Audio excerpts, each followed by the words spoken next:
Caleb had never left Earth before. Now he stood on a strange purple world with 2 suns and floating rocks in the sky. The planet was called Zelara, home of the warrior race known as the Lunari. Caleb was part of a peace program, the first human to live among the Lunari.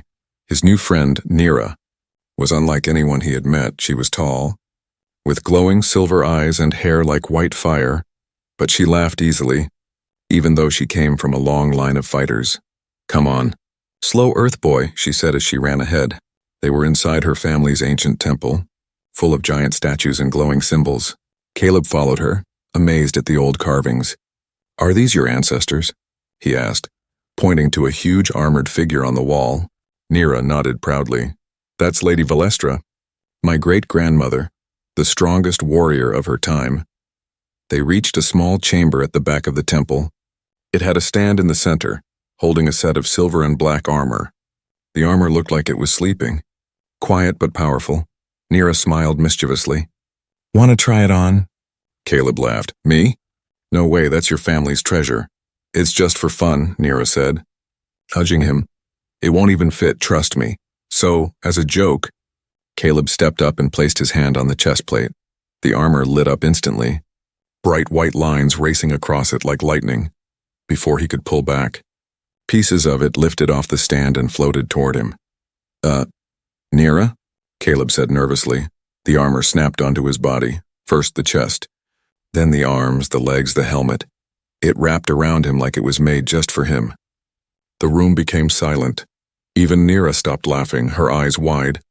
"That's not supposed to happen," she whispered. The carvings on the wall glowed blue, and the floor trembled slightly. Suddenly, a hidden door behind the statue opened with a slow grinding sound. A cold wind blew out of the dark hallway that appeared. "What did you do?" Nira asked, stepping back. I didn't do anything," Caleb said, his voice echoing inside the helmet. The armor felt warm, like it was alive. It didn't hurt, but it pulsed with energy under his skin. Elders came running into the chamber, their faces pale. They stared at Caleb, then at the open vault, then back at him. An old Lunari woman whispered something in her language. Another elder raised a staff and pointed at Caleb. "Take it off." "Now, he can't," Nira said quickly. "It attached itself. I saw it." "It chose him," the old woman murmured, shaking her head. "That armor has not awakened in 500 years. Caleb raised his hands. Wait, I didn't mean to cause trouble. Suddenly, a deep voice echoed in his mind. "You are the chosen spark, returner of fire, bearer of balance," he gasped and fell to his knees, clutching his head. "Caleb." Nira ran to him. "What's happening to me?" he asked. "There's a voice inside, it's talking to me." The old woman looked afraid. "It has begun." "The trial?" asked another elder. "No," she said, her voice shaking. "The return." Nira held Caleb's hand tightly. Even though others were backing away from him, she looked into his eyes through the glowing helmet. "You were never supposed to be part of this," she whispered. Caleb nodded, breathing hard. "Then why does it feel like I was made for it?" Far above them, one of the temple statues moved ever so slightly. Its head tilted down and its eyes began to glow. No one noticed it yet, but something ancient had awakened, and it was watching. Caleb opened his eyes slowly. Everything looked different, brighter, sharper, and full of symbols he had never seen before. The armor was still wrapped around him, glowing softly like it was breathing. He stood in a circular chamber now, not the one from before. This one was hidden deep inside the temple. He didn't remember walking in. It was like the armor had brought him here by itself. Nira stood close behind him, holding a small light crystal. The glow bounced off the walls, revealing carvings and old weapons. "Caleb," she whispered, "you shouldn't be here." He turned toward her slowly, the armor moving with a strange smoothness. "I don't even know how I got here," he said. "I was just standing next to you." The voice spoke again, inside his head, calm but full of power. "You were called," it said. "The blood remembers. Even if the world forgets." Caleb shivered. "What is this voice?" he asked. Nira stepped closer, eyes wide with fear and wonder. "The armor speaks only to the one it accepts," she said. It accepted you." A sudden flash lit up the wall. An image appeared. It showed the same armor Caleb now wore, but it was on someone else, a tall alien with fierce eyes and burning hair. "She was our greatest leader," Nira whispered. "Lady Valestra." Caleb stared at the image. The armor looked alive on her just like it did on him now. "Why me?" he asked. "I'm just a human," the voice returned. "Long ago, humans stood beside Lunari in the Battle of the Four Skies. One broke the bond, but one remained loyal. You are his echo." The image changed again. Now it showed an ancient battle, humans and Lunari fighting together, then a betrayal, a blast of fire, a human general turning his back, another human stayed behind, saving a Lunari child from a falling structure. Caleb felt the pain in his chest, like he had seen this before. Nira looked at him with soft eyes. "Do you think you're his descendant?" "I don't know," Caleb said, "but this armor thinks I am." Suddenly, alarms echoed through the stone walls. A harsh red light filled the tunnel. Voices from above shouted, doors slammed shut. "They're coming for you," Nira said. "The elders won't let you leave now." "Why?" Caleb asked. "I didn't do anything wrong." "They're afraid," she answered. "The armor chooses only one in a generation. If it chose you instead of a Lunari, they'll call you a threat." Footsteps echoed in the distance, fast. Heavy many. "We have to run," Nira said, grabbing his arm. "But where?" Caleb asked. She pulled out a small stone from her pocket, pressed a symbol, and a hidden door slid open behind them. "It's an old escape tunnel," she said. "My grandmother showed me when I was little." They ran, deeper into the dark. The light from Caleb's armor lit the path ahead. The walls seemed to hum as he passed, like the entire temple was alive and watching him. As they moved through the tunnel, strange things began to happen. Rocks shifted out of their way. Doors opened on their own. Even the air felt like it was guiding him forward. Nira kept glancing at him. "Caleb," she said, "something inside that armor is waking up." "I feel it too," he replied. "It's like it knows where to go." Suddenly, a drone flew around the corner, its eyes glowing red. "Stop!" it ordered. "You are not authorized to be here."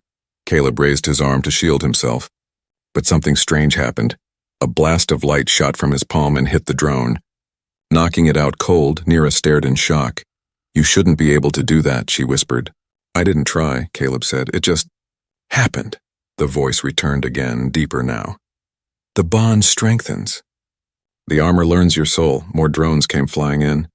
But this time, Caleb moved like a fighter. The armor guided his steps. He jumped, rolled, dodged, and blasted with ease. He wasn't just wearing the armor now, it was part of him. They finally reached the surface. An ancient stone gate in the mountains. Beyond it lay the silent forests of Zalara. Safe for now. They stopped to catch their breath.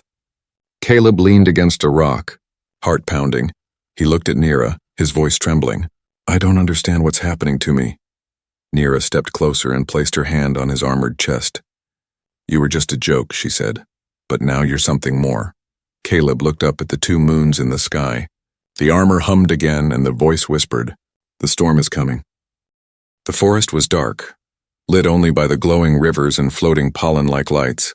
Caleb walked carefully behind Nira, his armor still humming softly. It had been only one day since the armor awakened, but everything had changed. Back on Earth, he was just a curious student now. He was a walking mystery in the middle of a planet that didn't trust him. Nira kept checking the sky above the trees. "They'll come after us," she said, her voice low. "The council won't let the armor stay with a human." "Then why didn't they take it from me back in the temple?" Caleb asked. Nira stopped walking and looked him in the eyes. "They can't," she said. "Once it chooses, it bonds to your life energy. If they force it off you, it could kill you." Caleb looked down at the armor, glowing over his chest. "So I'm stuck with it."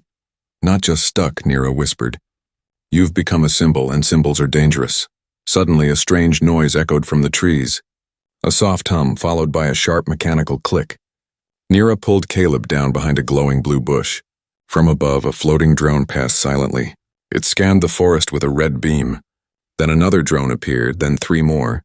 "They're tracking us," Nira said, "fast. But why don't they just talk to us?" Caleb asked, frustrated. "Because they're afraid of what you might become," she answered. Just then the armor shimmered and Caleb's vision changed. He could suddenly see energy trails in the air, thin red lines showing where the drones had flown. He gasped, "I can see their path." Nira looked at him, surprised. "The armor is syncing with you faster than I thought." They moved again, deeper into the forest, but the drones were getting smarter. One of them dropped a tracking beacon near the ground. It pulsed with a high-pitched sound. Nira crushed it with her boot. But it was too late. In the distance, shadows moved, tall figures wearing dark silver armor. The Shadow Guards, Nira whispered. Elite hunters. They answer only to the High Council, Caleb's heart pounded. They're going to capture me, he said. No, Nira replied. They're going to erase you, suddenly. One of the hunters leapt out from the trees. Caleb barely raised his arm in time before a blue energy blade slammed against his shield. The armor responded fast, blocking, dodging, even predicting the next move. But Caleb had never trained in combat.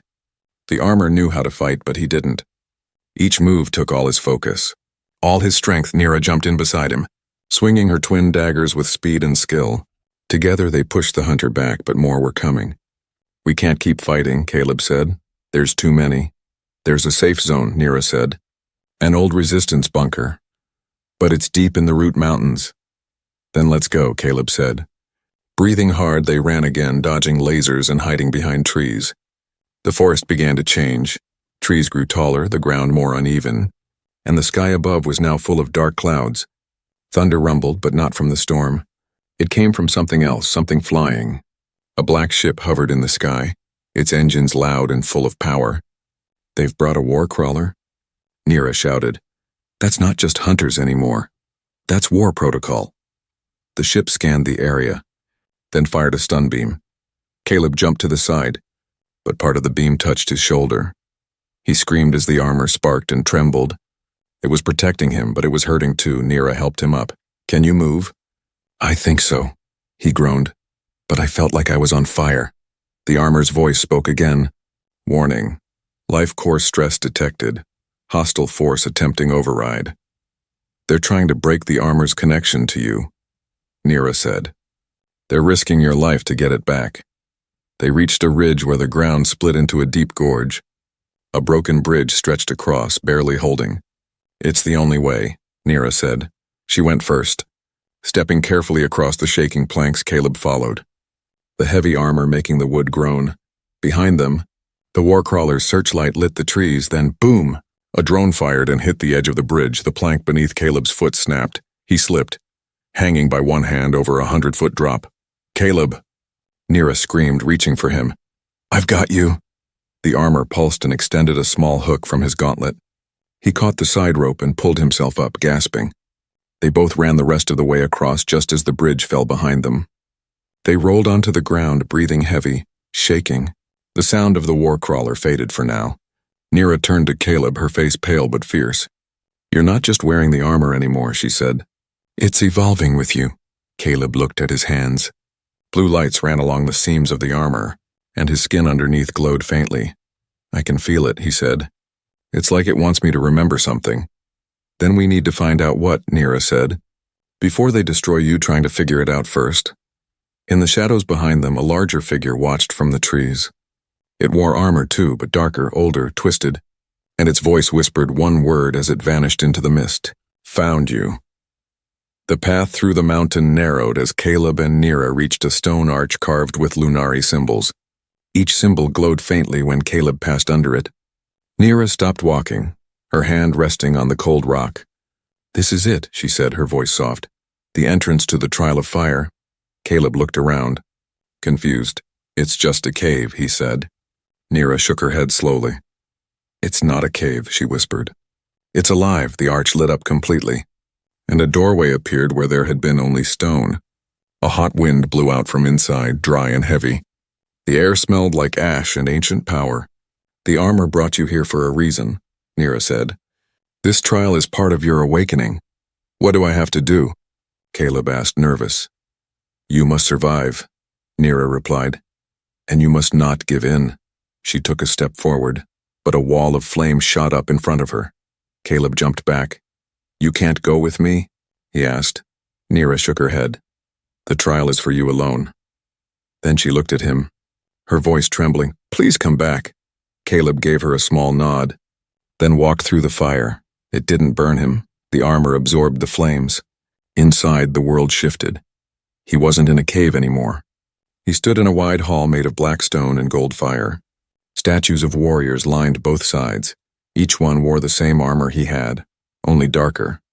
More battle-worn, the voice returned inside his mind. To hold the flame, You must face the echo. Suddenly the room changed. A version of himself stood across the hall. But this version wore red armor and eyes full of anger. It stepped forward without speaking and raised its arm. A fire blade formed in its hand. Caleb barely blocked the first strike. He stumbled backward, shocked by the force. The fake version was faster, stronger, more aggressive. Each swing of the blade pushed Caleb toward the edge of a dark pit. "Why are you doing this?" he shouted. The figure replied in a voice like thunder. "Because fear is louder than courage, and you still fear yourself." Caleb closed his eyes and took a deep breath. He let the armor guide him, not as a weapon but as a partner. He moved differently now, flowing instead of fighting. He dodged the next strike and used the armor's shield to push the echo backward. The figure cracked, fire spilling from its chest. Then it vanished into smoke. The hall turned quiet again. But then the floor broke apart. Caleb fell into darkness, spinning through fire and smoke. When he landed, he stood in a burning city. Earth his home. Buildings were destroyed. People screamed. The sky was red. "No," Caleb whispered. "This isn't real." But then he saw her. Nira, trapped under rubble, crying for help. He ran to her. But his armor refused to move. It locked his legs, his arms, even his voice. He shouted inside his mind, "Let me help her." The armor replied, "You must face your greatest fear, losing her." He watched helplessly as fire grew around her. Then, at the last second, something changed. Caleb reached deep within, not to fight, but to protect. The armor responded, unlocking itself, glowing brighter than ever. He pulled Nira from the fire and held her close. The scene froze, then shattered into light. Now he stood before a massive gate made of fire. Above it were the words, "Only the true flame may pass." He stepped forward. The gate burned hotter than anything before, but the armor cooled around him. Each step felt heavy, full of memory and weight. But he didn't stop. He walked through the fire and came out into a small silent chamber. At the center floated a glowing sphere. Inside it, images of ancient battles, old warriors, and a single child wearing a small piece of armor. The voice returned, now gentle. "You are not chosen by blood. You are chosen by heart." The sphere floated into Caleb's chest. Merging with the armor, it pulsed once, then settled. The armor changed, sleeker, more alive. Blue and gold lights shimmered across its surface. It had fully accepted him. The chamber opened behind him, and he stepped out. Nira stood waiting, her eyes wide as she saw the transformation. "Caleb," she whispered, "you passed." He smiled weakly. "I saw everything," he said. "I saw myself." She touched the new mark glowing on his chest, an ancient Lunari symbol meaning protector. "You're not just a visitor anymore," she said. "You're one of us." But before they could speak again, a loud explosion rocked the mountains. Smoke rose from the trees. Nira turned, her eyes full of alarm. "They found us," she said. "And they're not coming alone." Caleb looked at the glowing armor on his hands, then at the smoke drifted through the forest. Rising in tall black columns, the enemy had arrived. And they were burning everything in their path. Caleb and Nira stood on a cliff, watching the flames spread through the trees below. Nira's hands were shaking, but her voice remained steady. "They're searching for you," she said. "They'll destroy the whole mountain to find you." Caleb's armor shimmered as he turned toward her. "Then we can't stay here," he replied. "But we need answers first." He looked at the symbol glowing on his chest, the mark of the protector. Ever since the trial of fire, the armor felt deeper. It wasn't just a tool anymore. It was full of memories, old ones, from a time he didn't understand. "There's one place," Nira said slowly, "but it's forbidden. It holds the lost records of the Lunari, even the ones the High Council erased." Caleb nodded. "Then that's where we're going." They climbed higher into the mountains, following a narrow path carved into the stone. The wind was cold, sharp like knives. At the peak stood an ancient tower, broken at the top but still glowing with soft light. The entrance was sealed with a round metal door covered in vines. Nira placed her hand on the center rune. It flashed red, then locked. "It won't open for me," she said. "Only for someone marked by the ancients." Caleb stepped forward. He placed his armored hand on the same rune. The door pulsed blue, then slid open slowly with a low hum. Nira stared in silence. "Even the vault listens to you now," she whispered. Inside, the air smelled like dust and fire. Walls were covered in glowing runes, and memory crystals floated gently in the air. Each one held a piece of history. As they stepped deeper into the vault, a crystal floated toward Caleb. Glowing golden, he reached out and touched it. The room around them disappeared. Replaced by a glowing vision, they stood in the past, watching a young Lunari warrior speak to a group of humans. It was Lady Valestra, Nira's great-grandmother. Her voice echoed through the memory. "The humans have heart, courage, and loyalty," she said. "I trust them with my life." Caleb turned to Nira, surprised. "She trusted humans?" he asked. "Yes," Nira replied. "But the council erased those records after the war." The memory shifted again. Now they saw a Lunari general arguing with Lady Valestra. "They are not our equals," he shouted. "You put too much faith in them." She stood tall, calm. "One of them saved my daughter when your soldiers ran," she said. "I trust action, not blood." Caleb felt something heavy in his heart. His hands trembled as another memory rose. This time, a human warrior stood over Lady Valestra's wounded body. He was crying. He wore a small piece of armor that looked like Caleb's chest plate. Then, Valestra whispered something into his ear before passing the armor piece to him. Caleb's armor suddenly pulsed, and that same piece lit up over his own heart. "She gave it to him," Caleb whispered. "My ancestor. That's why the armor chose me." Nira stepped forward, her eyes wide with wonder. "And that warrior," she said softly. "He was cast out by both sides. They called him a traitor," Caleb said. "But he was the last one to stay loyal." The crystal dimmed and the memory ended. They were back inside the vault, surrounded by silence.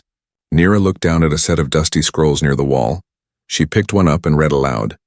"The flame will rise again through one born of another world, carrying the trust of the first flame." "That's you," she said. "You carry the trust of Lady Valestra." Caleb nodded slowly. "Then I can't run anymore," he said. "If I was chosen, I have to stand." But just as the moment settled, a sharp whine filled the room. Nira dropped the scroll, her eyes wide. "They've breached the mountain," she said. "They've found us." Caleb's armor reacted immediately, glowing brighter, forming a new layer around his arms. "It's giving me something new," he said. A pulse of energy formed around his hands, a shield of pure light. The mountain shook as an explosion tore through the entrance. Dark armored soldiers entered, led by a tall figure in black and red. His armor was twisted, ancient, and full of scars. But worse than his presence was the way his eyes locked onto Caleb.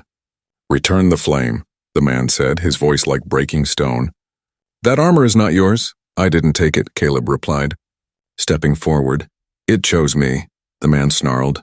"I was meant to wear it," he growled. "I was trained, I bled. I earned the right." "No," Caleb said calmly. "You were promised power, but I was given trust."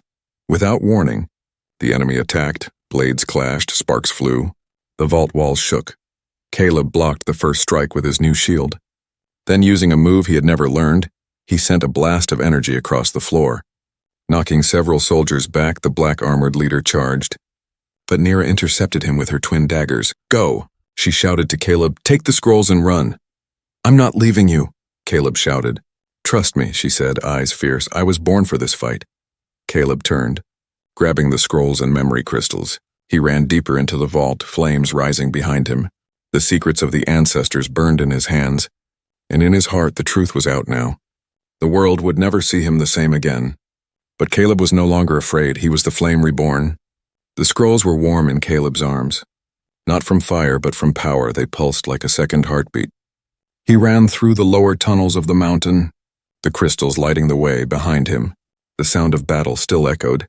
Nira's voice was gone, but her final words stayed sharp in his mind. "Trust me, I was born for this fight." Caleb wanted to turn back. Every part of him screamed to help her, but the armor held him steady. The voice inside whispered softly, "To protect one, you must rise for all." He reached a hidden chamber deep in the mountain. Inside was a massive dome filled with ancient machines and Lunari tech, but something else pulsed at the center.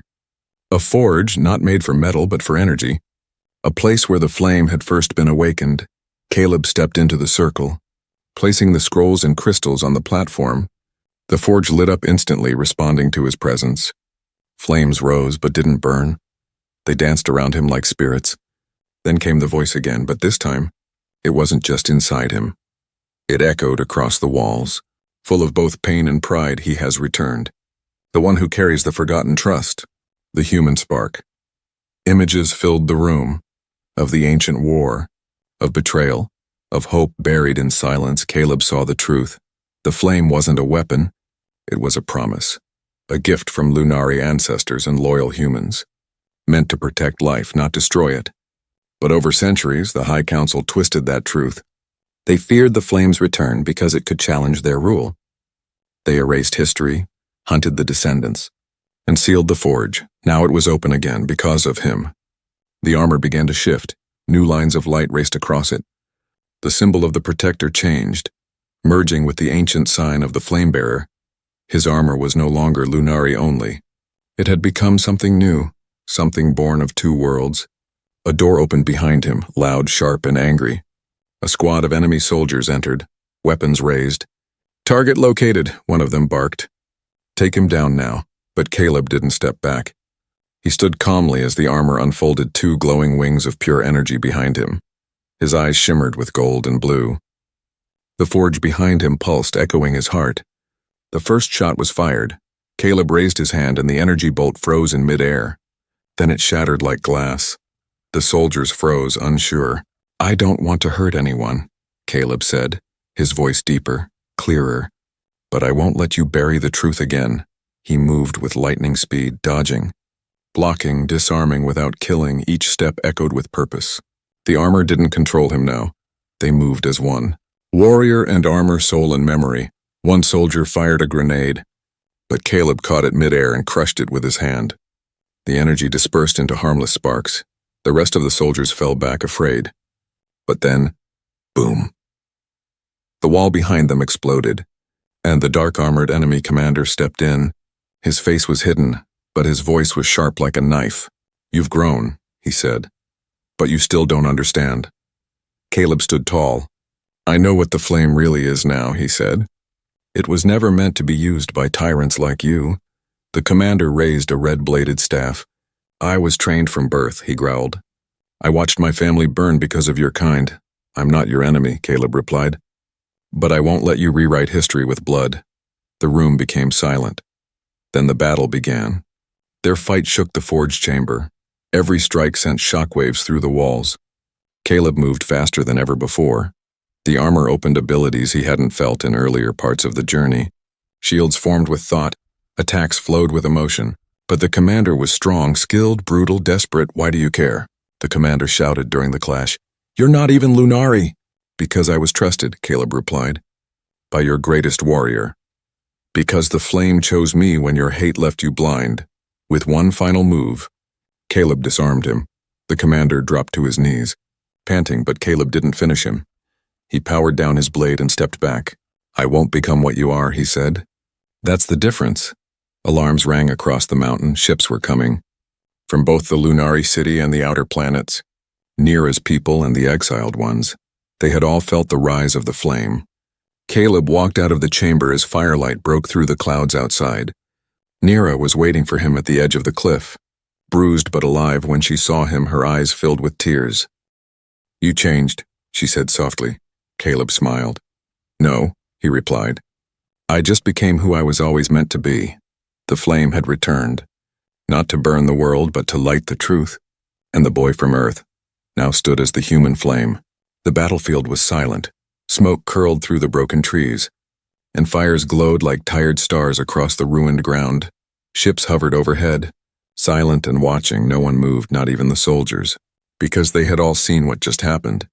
Caleb stood at the center of it all, his armor still glowing faintly, wings of golden light folding behind him like a heartbeat slowing after a long race. He didn't raise his fists, he didn't need to. The flame had spoken, through his courage, through his mercy, through the truth that could no longer be buried.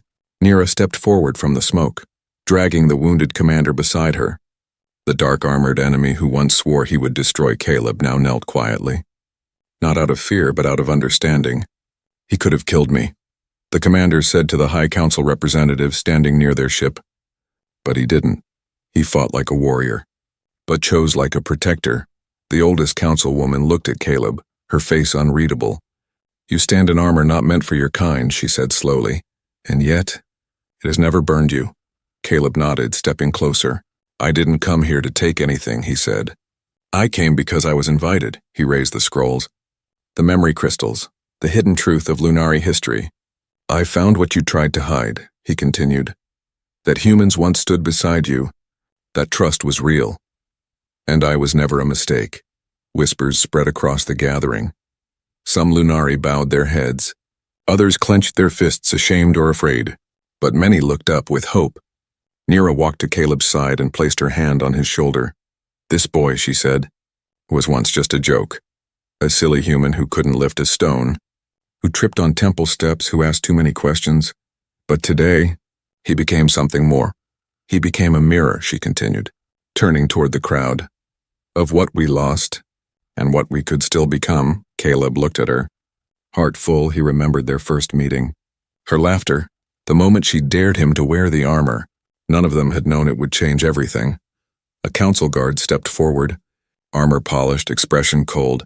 What do you want, human? He asked. Power? Title? Glory? Caleb shook his head. No, he replied. I just want a future where no child grows up being told they aren't worthy. Silence, then movement. The commander, wounded and tired, bowed his head to Caleb. I still don't like you, he muttered. But I would follow you into battle, one by one. Others followed, soldiers, elders, and finally the councilwoman herself. She placed her staff on the ground and looked him in the eyes. Then let the record say, she declared, that today, the flame did not return to burn. It returned to heal. The ships began to land, not as threats, but as bridges. Lunari and humans stepped out together, unsure but curious. The mountain no longer felt like a battleground. It felt like a beginning. Later that night, Caleb sat under the twin moons with Nira beside him. The stars above were peaceful again. No fire, no war, just quiet. I never asked, Caleb said softly. Why did you tell me to wear the armor that day? Nira smiled, looking up at the sky. I thought it would be funny, she admitted. You looked so awkward. All arms and legs. He laughed, shaking his head. So I was just a joke. At first, she said, nudging him. But then you lit up like a sun and scared the temple into waking. I guess the joke was on me. They sat in silence for a while. Then Nira reached over and placed something in his hand. A small silver pendant in the shape of the flame symbol. This belonged to Lady Valestra, she said. She believed the flame would return one day. She just didn't know it would wear sneakers, Caleb chuckled. Tears stinging his eyes, he squeezed the pendant tightly. Thank you, he whispered. The armor on his body dimmed for the first time since the trial. It was no longer glowing with power, but with peace. You're not just the human flame, Nira said, resting her head on his shoulder. You're family now. Caleb looked up at the stars once more. This time not as a visitor, not as an outsider, but as someone who belonged. He had come to Zalara as a boy chasing stars, but he would leave as a legend who reminded a planet what it meant to believe, and it had all started with a joke.